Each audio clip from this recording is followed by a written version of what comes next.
आज 20 जानेवारी. आपल्याला जर वजन कमी करायचं असेल तर दिवसभरात काय करायचं आणि काय टाळायचं ह्या 2 गोष्टी सांगतो.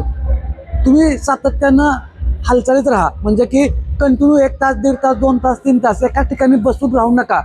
1 तासानंतर काहीतरी लहान लहान ॲक्टिव्हिटी करा. त्याचा इफेक्ट भरपूर आहे.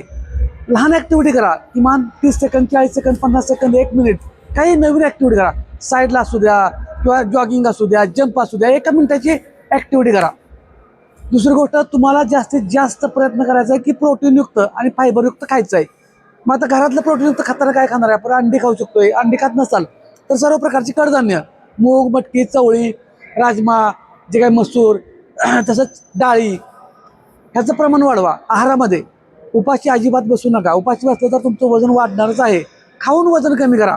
खाऊन वजन कमी होतं, कारण आपल्याला अंदाजे 1700 ते 2000 कॅलरीज दिवसभरासाठी लागतातच.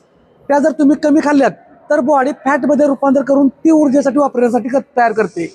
त्यामुळे उपाशी बसू नका. ताक, दही, दूध खाऊ शकताय. त्याच्यात साखर फक्त घालू नका. आता टाळायचं काय आहे बघा, तुम्ही ज्यावेळेस जेवताय भात, भाकरी, चपाती, ह्याच्याबरोबर कुठली पण भाजी, आमटी ही टाळायची आहे. तर त्याच्याबरोबर अगोदर काय घ्यायचं? प्रोटीनयुक्त भाजी, आमटी जे काय असेल ते, म्हणजे त्याचं कालवण म्हणा, कडधान्याचं असेल, अंडी असतील, चिकन असतील, हे अगोदर घ्यायचं आहे. मग भाकरी, भात, चपाती बरोबर. आणि मग नंतर तुमची जी काय कमी जास्त, कमी मसाल्याची, कमी तेलाची भाजी असावी. दिवसभरामध्ये अंदाजे 2.5 ते 3.5 लिटर प्रत्येकाच्या वजनानुसार एवढं पाणी प्या. हालचालीत सातत्य राहा. एकाच ठिकाणी जास्त वेळ बसून राहू नका. अशा लहान लहान सवयी बदला, ऑटोमॅटिक रिझल्ट येतोय. धन्यवाद.